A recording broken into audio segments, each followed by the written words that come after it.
Tervetuloa taas tänne Marvel Podcast Suomen pariin.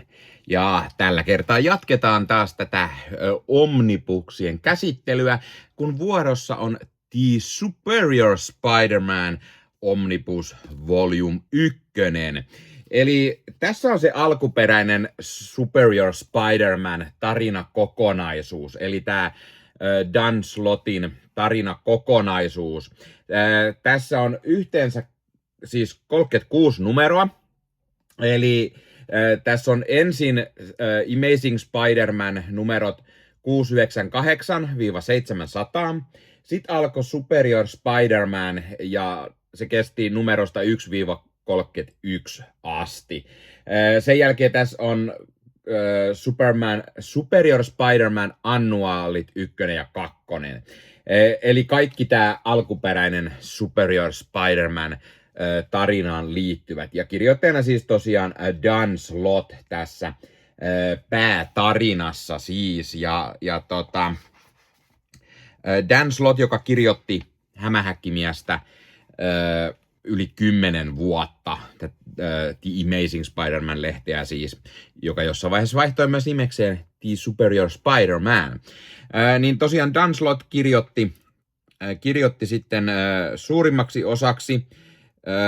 Ainoastaan tässä on pari semmoista lyhkäsempää muiden kirjoittajan tarinaa. Esimerkiksi tuosta numerosta 700, niin siinä on J.M. de Matteisin, Jen van Mieterin kirjoittamat tarinat, koska 700 oli juhlanumero, kun aina noi sadat on sellaisia.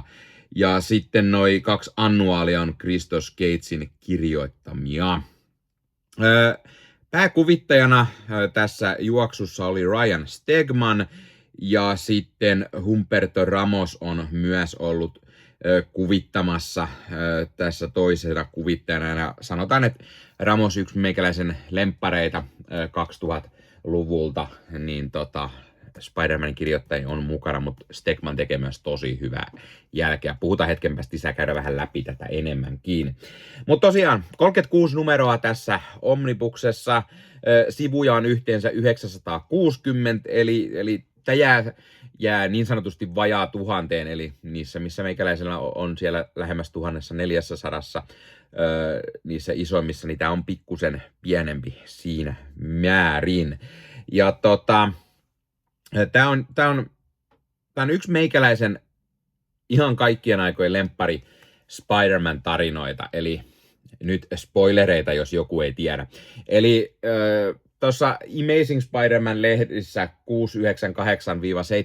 oli tarina, jossa tohtori Mustekala, Otto Octavius, hän teki kuolemaa. Ruumis oli kuolemassa ja hän keksi tavan vaihtaa tajuntansa Hämähäkkimiehen kehoon.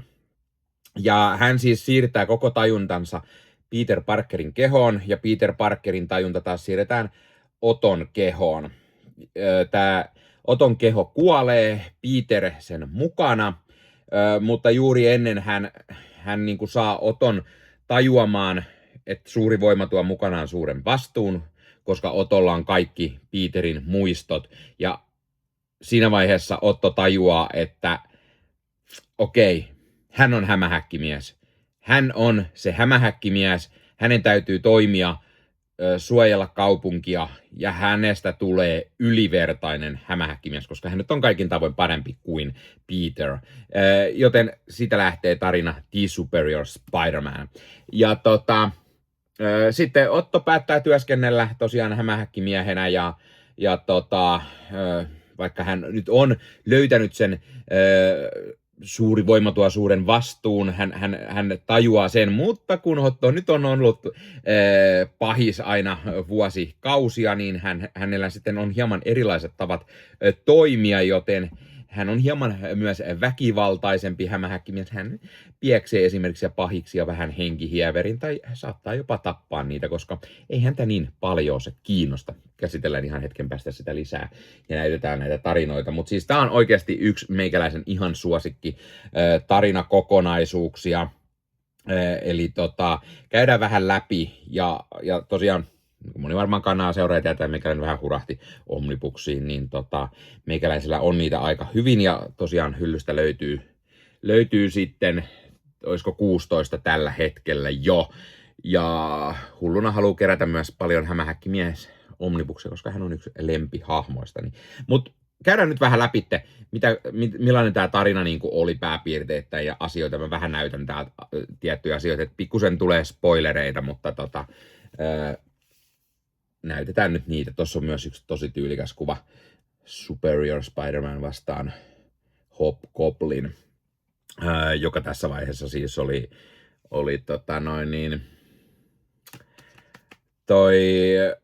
Ben Urikin veljenpoika Bill Urik.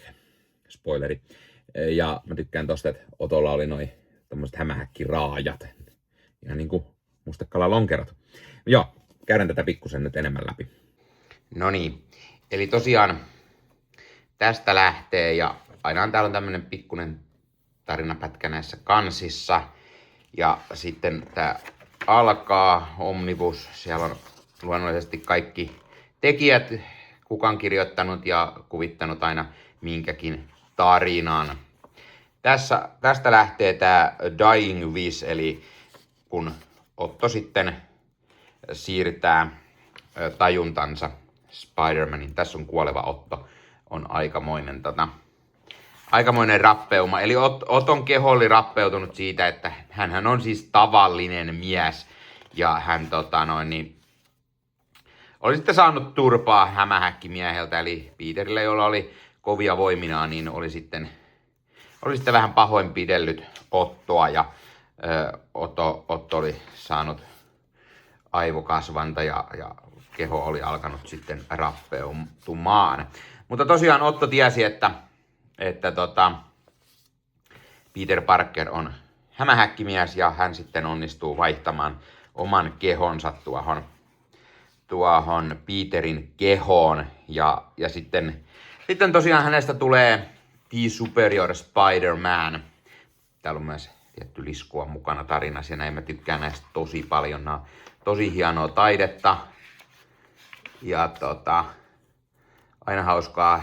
Siihen liittyy sitten mukaan myös Sinister Sixiä, yllätys, ja tässä on tää 700 kansi, myös tosi nätti.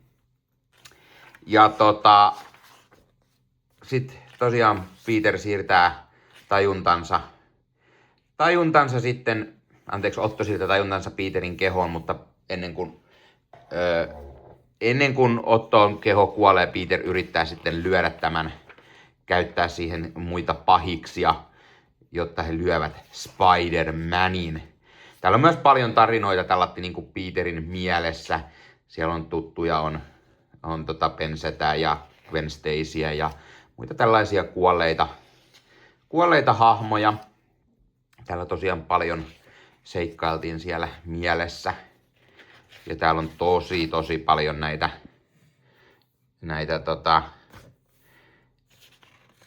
taisteluita sitten mielessä ja näitä Sinister Sixiä vastaan. Ja tää oli hyvin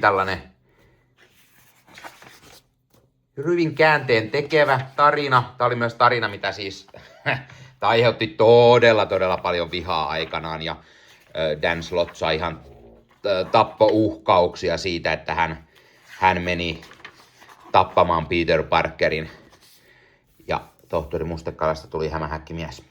Siinä Peter kuolee Oton kehossa. Siis oikeesti, kattokaa tätä kuvitusta, siis tää on ihan uskomattoman nättiä. Mä tykkään Humberto Ramosen tyylistä. Hän piirtää tosi nätisti. Ja tässä tulee The Superior Spider-Man. Ja siitä sitten tosiaan alkaa Superior Spider-Man. Tässä on nämä extra tarinat siitä 700. Tästä lähtee siis liikkeelle Superior Spider-Man, Otto Octaviuksen hautaja. Siinä Otto on nyt sitten Peter Parker, a.k.a. hämähäkkimies. Ja tosiaan täällä hän taistelee sitten muun muassa Overdrivea, Shockeria, Boomerangia, Hieneä vastaan. Tässä oli tämmönen uusi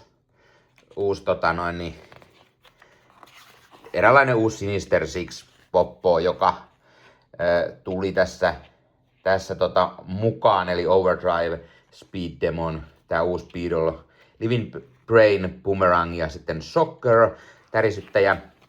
Ja Otto sitten voittaa nuo kaverit melko helposti. Tässä kohtaa Peter työskenteli siis Horizon Labissa. Ja tää oli myös käänteentekeviä sivutarinoita, esimerkiksi se, että Otto saa selville, että Peter ei olekaan tohtori, koska hän sanoi itseään jossain vaiheessa tohtori Peter Parker, ja sitten sanottiin, että itse asiassa sulla ei ole tohtorin arvoa. Otto oli tästä kiukkuissaan, hän ei ymmärtänyt, miten Peter, niin fiksu kaveri, miten hän ei koskaan hommannut tohtorin arvoa. Joten hän lähtee koulun penkille, yrittää saada itselleen tohtorin arvoa, ja jotta hänestä tulisi sitten tohtori Peter Parker, koska hän on ollut tohtori koko elämänsä melkein, tai siis aikuiselämänsä Ottona. Mä tykkään myös tosi paljon tästä Otto Peterinä muistuttaa vähän Norman Osbornia, tuollainen kunnon megalomaaninen kaveri. Ja tosiaan Otto sitten Peterinä käy jopa vähän hakkaamassa kavereita kunnolla, ja sitten Peter taas siellä vähän on pään sisällä vielä yrittää estellä, eli Peter ei siellä sitten kokonaan kuollut. Ja on kyllä todella, tää on tosi nättiä, mä tykkään näistä, missä siellä on toi Peterin haamu Spider-Manina, on niinku tosi nättiä. Sitten yksi ihan ensimmäisiä vastustajia, mitä on, niin on Vulture, korppikotka. Ja yksi asia, mitä Otto ei suvennut, oli se, että Adrian Toomes, Vulture, käytti tämmöisiä pikkulapsia apulaisinaan, ja tästä hän ei tykännyt sitten ollenkaan. Ja toinen oli J. Jonah Jameson, joka siis toimi tässä kohtaa New Yorkin pormestarina, niin hänellähän on sitten hämähäkkisignaali. Mistä lienee keksinyt tällaisen idean? Heijastetaan hämähäkki-logo taivaalle. Otto ei pidä siitä yhtään, koska en kaikille paranne näyttää, että hämähäkkimies sinne tulee. Otto on myös kunnon tommonen megalomaaninen kaveri ja aina sitten itseään täynnä oleva ja näyttää sitä myös paljon. Täällä näytän myös Oton menneisyyttä, kun Peter oppii hänen päässään sitten myös asioita, miten Otto sai isältään esimerkiksi selkää. Tämä tarina nyt liittyy enemmän just siihen, miten Adrian käytti noita lapsia sitten sidekickkeinä. Mutta tosiaan Otto heittää hänet tollasen ja siihen jättisignaaliin, ja Adrian Toomes sokeutuu. No sitten täältä tulee tää Massacre-tarina myös, eli tämmönen hullu kaveri, joka sitten lahtaa siellä porukkaa, tämmönen kunnossarja murhaaja. No, sen lisäksi Otto siis ottaa tämän Living Brainin, tekee siitä oman apulaisensa, työskentelee tuolla Horizon Labsissa ja yrittää sitten luoda erilaisia vempeleitä itselleen. Hän muun muassa keksii tommoset minikokoiset spider-botit, joita hän sitten ottaa itselleen. No, tässähän päästään sitten sopivasti tämän 4. numeron lopussa vihreä menninkäinen. Eli yksi tämän koko tarinan taustalla on isona pahiksena toimii Norman Osborn. Kaikki tietää Niken lemppari Norman Osborn siellä. Eli kun Otto on Spider-Man, niin pahiksena silti vihreä menninkäinen. Eli menninkäinen on kaiken taustalla ja värvää sitten itselleen tällaisia, niin kuin nämä pikkuskidit, jotka oli ennen Vulturella, niin hän hommaa ne itselleen apureiksi, ja hänellä on viemäreissä tämmönen oma Goblin Nation, jossa hän sitten kaikki vähän pakenee, hän ottaa omien siipiensä suojiin, ja hän sitten jossain kohtaa saa tietää, että Otto Octavius, hänen yksi entisistä kumppaneista kautta ikuisista kavereista onkin hämähäkkimies. No sitten täällä tulee myös mukaan kostajat, koska aletaan ihmettelemään, että minkä ihmeen takia hämähäkkimies käyttäytyy vähän, miten hän käyttäytyy. Ja yritetään sitten saada selville, että onko kyseessä jonkunlainen klooni, skrulli, ohjaillaanko Peteriä tai mitä, niin tulee tommonen tosi hauska tarinakokonaisuus sitten mukaan. No, sitten totta kai mukaan tulee myös muun muassa Alistair Smitea, a.k.a. Spider Slayeria, ja se on yksi iso tarinakokonaisuus myöskin. Täällä mennään Peterin päässä. Ja Spider Slayer tulee mukaan isosti kuvioihin myös ja yrittää sitten tappaa siellähän Spider Slayer onkin. Alistair Smite, joka antaa sitten näille tutuille hahmoille tämmöiset uudet teknologiset avustukset, eli Skorpioni, Vulture ja Bumerangi, kaikki jotka tää Superior Spider-Man oli piässy henkihäävereihin, niin antaa näille sitten tällaiset uudet, vähän mekanisemmat päivitykset. Se on yksi iso tarinakokonaisuus tässä. Ja sitten tosiaan, kun tää Otto Peterinä työskenteli tai opiskeli koulussa tohtorin arvoa, hän löytää sieltä itselleen uuden rakkauden, Anna-Maria Marconi, tämmönen nuori nainen, joka toimii hänen tuutorinaan siellä koulussa, ihastuu häneen. Hän on ensin yrittänyt pikkusen vikitellä MJ:tä ja mainitaan vähän tämä suhde myös tuohon Meitätiin, mikä sarjakuvissa Otolla joskus oli. Mutta sitten tosiaan tulee tää Anna-Maria Marconi, johon hän ihastuu. Toimii rakkauden kohteena täällä. Täällä tosiaan on sitten Alistair Smite ja käsitellään myös isosti se, miten J. Jonah Jamesonin ja Alistair Smitein suhde oli. Miten Jameson aikanaan tämän Spider Slayerit kustansi. No sitten yksi iso tarinan kokonaisuus on Shadowland. Eli kun Wilson Fisk a.k.a. Kingpinillä on tämmönen varjolinna New Yorkissa, jossa sitten hänellä on ninjoja ja näin, niin kukaan ei uskalla hyökätä sinne, koska se on Kingpinin oma tämmönen päämaja, mutta kun ei hän Ottoa tämmöiset asiat kiinnosta, hän päättää, että hän menee sitten kolkuttelemaan ja pieksee siellä kaikki ninjat ja menee tuhoamaan tämän Shadowlandin, koska eihän Kingpin nyt saa sellaista valtaa siellä pitää itsellään. Ja siitä hän sitten menninkäinen on voittanut. No tästä lähtee just tää tulee Run Goblin Run, eli saadaan mukavasti tämä uusi Hobgoblin, eli Phil Urich mukaan, oli tosi isossa roolissa myös aiemmin Dan Slottin juoksussa. Tässä on muuten tosi nättiä tää Stegmanin taide. Ja no, menninkäistä siellä. Tää tekee myös se hauskasti tämmönen vanhan ajan tyylin, jossa ei paljastella sitä menninkäisen naamaa. Vaikka siellä vähän vannotaan, että se on Norman, niin onko se oikeasti? No täällä tosiaan Hobgoblinia vastaan sitten taistellaan. Ja täällä on myös tosi isosti mukana Raid, eli Yuri Watanabe, ja mitä hänelle tapahtui. Ja isoja asioita tässä juuri Wraith tulee mukaan, jotka on pelannut esimerkiksi Insomniakin Spider-Man-pelejä, niin tietää ehkä tämän. Mutta tosiaan sitten astuu mukaan Goblin Knight, eli vihreä menninkäinen on Goblin King, ja sitten hänellä on Goblin Knight ja niin poispäin, tämmöisiä teemahahmoja. No sitten mukana tulee myös Spider-Man 2099. Nyt en muista ajallisesti, tuliko sitten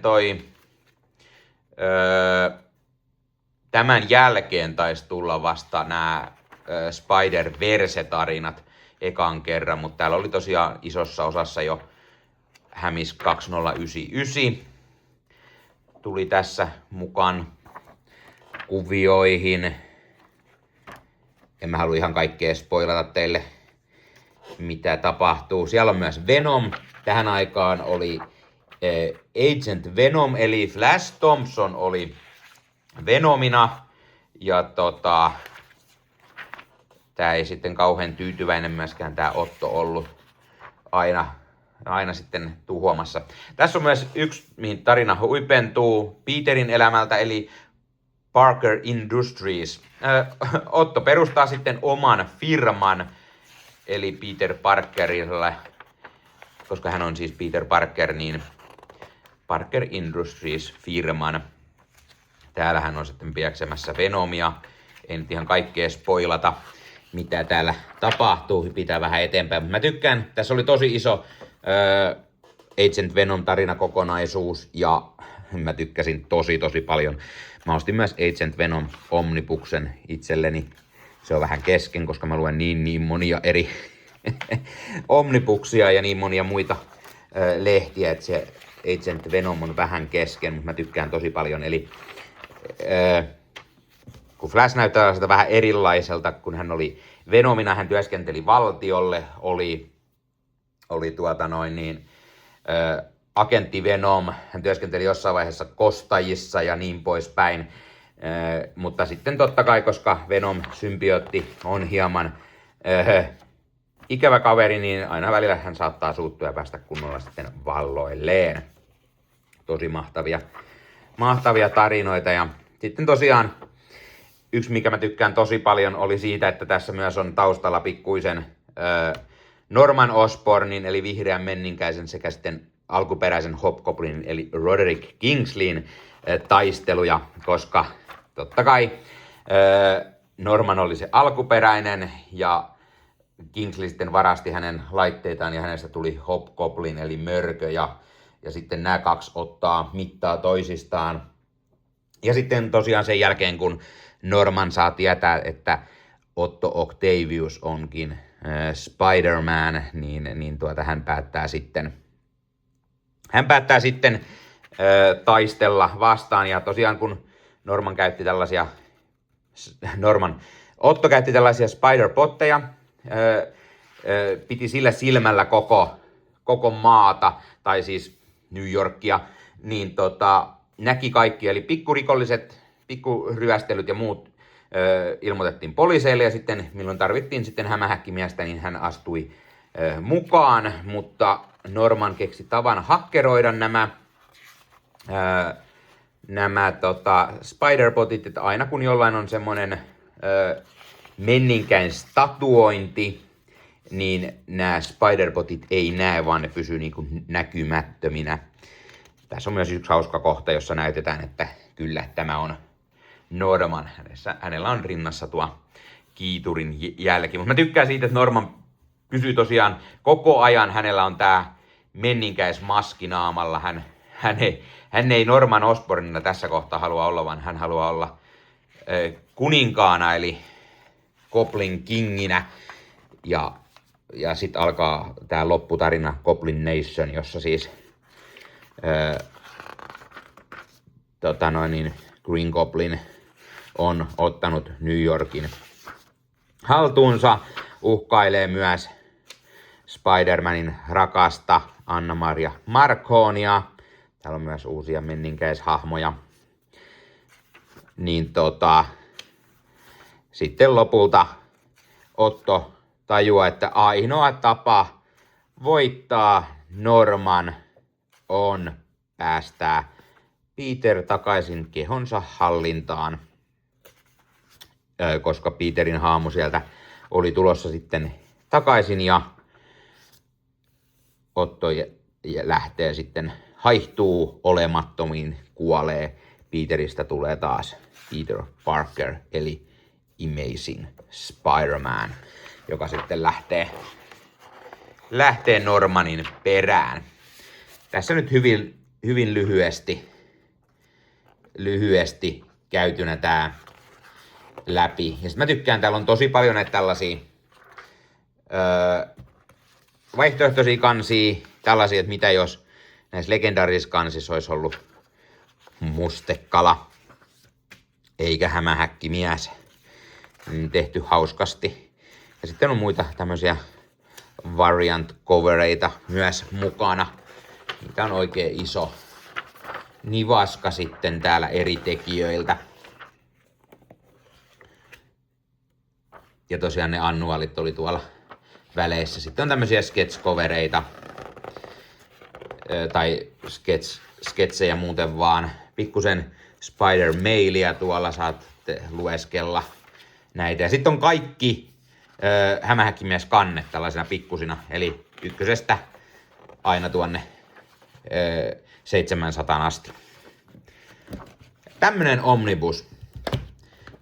omnibus tällä kertaa. Siis kaiken kaikkiaan tämä on yksi meikäläisen lemppari tarinakokonaisuuksista, tämä Superior Spider-Man.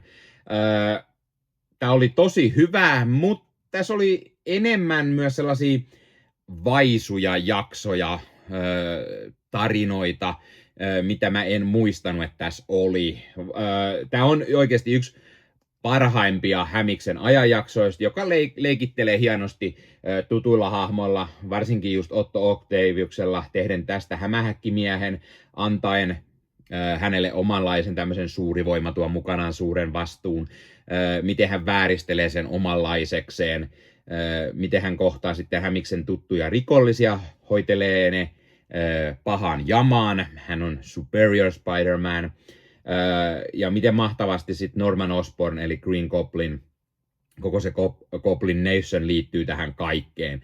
Tämä oli ehdottomasti sitä Dan Slottin parhautta, ja moni siis tosiaan alun perin vihasi tätä ideaa ja Slott sai tappouhkauksia ja näin, mutta tämä koko tarina kun luettiin, niin moni oikeasti sanoi, että tämä on yksi parhaita Spider-Man tarinakokonaisuuksia.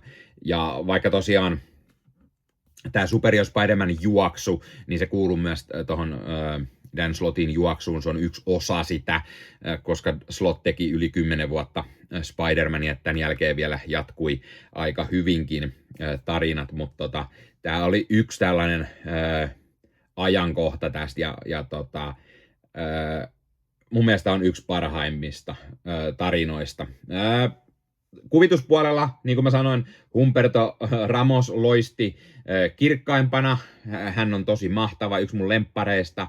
Mutta myös Ryan Stegman onnistui todella tekemään nättiä jälkejä, monia hienoja ruutuja. Ja tosiaan tykkäsin tosi paljon Stegmanin taiteesta myöskin. Hän on siis tosiaan se pääkuvittaja tässä. Kolmas kuvittaja, iso kuvittaja, jota mä en maininnut, niin oli Giuseppe Camuncoli.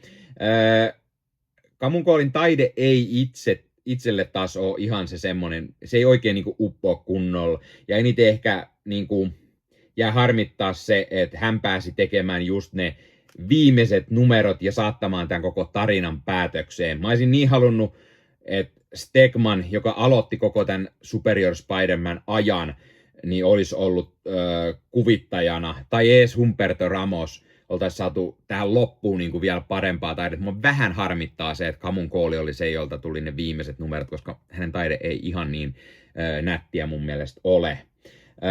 Ja tämä on koko se Superior Spider-Man tarina kokonaisuus.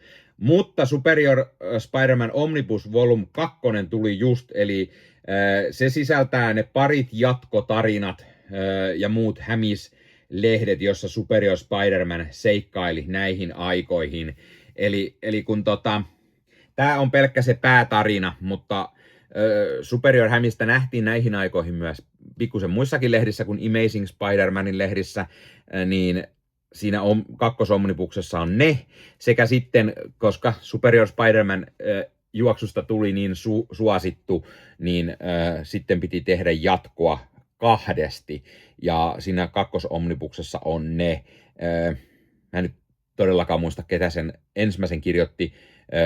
Dan Slott tuli mun mielestä kirjoittamaan sen kakkosjuoksun. Ne molemmat oli sellaisia lyhkäisiä 6 haluaisin sanoa, että 6 numeron tarinoita. Voi olla, että oli pikkusen pidempiäkin, mutta tosiaan kun eräällä tavalla Otto sieltä sitten tulee taas Superior Spider-Manille takaisin, Peter on myös tietenkin isosti mukana niissä. Mutta kyllä sekin on pakko hommata tämän Volume 1 lisäksi, vaikka tämä on toki siis se päätarina ja tämä on se main shit niin sanotusti, eli se tärkein asia tässä Superior-juoksussa. No niin, tämä oli tämmönen pikkuinen vilkaisu tähän Omnibukseen, ja jos tosiaan joku haluaa hommata tän, niin iso suositus. Mä tosiaan tykkään tosi paljon tästä. Tää on mun yksi lemppari hämisjuoksuista, ja tää on ehdottomasti yksi mun lemppari hahmoista, tää Superior Spider-Man. Ja viimeksi just kun oltiin Arctic Lights Comic-Conilla, niin siellä piti yksi Superior Spider-Man Funkokin myös ostaa, jotta sen saa sitten hyllyyn lähelle tämän Omnibuksen kaveriksi. Kommentteja. Oletko sä lukenut Dan Slottin ajan hämistarinoita? Oletko sä lukenut tämän Superior Spider-Manin? Mitä mieltä sä oot tästä Superior Spider-Manista? Mitä mieltä sä oot Dan Slottin kirjoituksesta? Entä miten sulle uppoo Stegmanin, Ramoksen tai Camun Callin taide? Mitä mieltä sä oot Giuseppe Camun Callista? Tykkäsitkö, oliko se tässä hyvää taidetta vai oletko samaa mieltä meikäläisen kanssa, että olisi pitänyt ehkä joku muu olla? Totta kai pistä myös kommentteja. Tykkääkö tällaisista, missä meikäläinen esittelee näitä omnibuksia, mitä hyllyssä on, mitä mä oon lukenut. Ja tosiaan takana näkyy osa niistä, muutama on tällä hetkellä tuolla jossain muualla, kun ne on luennassa. Niin haluatko, että tulee lisää noista tällaisia, missä käsittelee näitä omnibuksia? Oliko kiinnostavaa? Onko sulla joku, haluatko sä, että mä käsittelen jollain muulla tavalla niitä, tai oliko tää hyvää? Pistäkää ehdotuksia, parannusehdotuksia näihin tai ihan mitä tahansa, ja kertokaa, haluatteko te jatkoa ja missä mä käsittelen näitä. Voi olla myös joskus, että näihin tulee joku muukin juttelemaan kuin pelkästään meikäläinen, mutta tällä hetkellä on tämmöisiä bonusjaksoja, niin kuin jossa mä yksin höpöttelen hieman näistä omnibuksista ja käyn niitä vähän läpi ja näytän millaisia ne on. Mun mielestä tosi hyvä formaatti, mä tykkään. Painaviahan nämä on kuin mitkä, mutta siinä on just se hieno homma, että sit kun tässäkin on se 36 numeroa, niin sä pääset kerralla nauttimaan vähän enemmän. Et ei ole se, että 1-2 numeroa, tai sitten se mitä esimerkiksi trade paperbackissa on, että se on yleensä se 6 numeroa tyyliin, niin sit tässä pääsee jo lukemaan sitten vähän enemmän sitä niin kuin, jos on kunnon tarinaa, niin se on oikein niin kuin mukavaakin päästä sitten lukemaan. Sitä on pikkusen isompi kuin normilehdet vielä, niin taide on pikkusen myös isompaa. Missä mulla on tuolla normilehti? Tuolla on joku. Tosta näkee esimerkiksi, se on pikkusen sivulta ja ylhäältä niin kuin isomman kokosta, niin siihen mahtuu se taidekin vähän vielä näyttävämmin. Se on yksi myös, miksi mä tykkään omnibuksista. No niin, mutta tää oli Marvel Podcast Suomi bonusjakso tällä kertaa. Pitäkää peukkuu, jos tykkäsitte. Pistäkää hei kanavatilaukseen. Muistutukset kellosta päällä näitä aina, koska tulee uutta sisältöä. Kanavan tilaaminen auttaa meitä, joten kiitos kaikille, jotka olette kanavan tilaajia. Ja ottakaa Marvel Podcast Suomi somessa haltuun, Instagramia, Facebook-sivusto Marvel Hullut, tai Facebook-ryhmä Marvel Hullut, Facebook-sivusto Marvel Podcast Suomi löytyy. Tai tulkaa meidän Discordiin juttelemaan, MPS Discordiin voi tulla juttelemaan Marvelista tai ihan mistä tahansa muusta. Siellä on hyvä porukka, siellä jutellaan kaiken näköistä Marvelin ja ei Marvelin liittyvää. Eli tulkaa ihmeessä mukaan katsomaan, mikä meno ja meininki siellä on. Ja ei muuta kuin taas ensi kertaa ja ehkä jonkun toisen omnibuksen käsittelyyn seuraavaksi. Moro!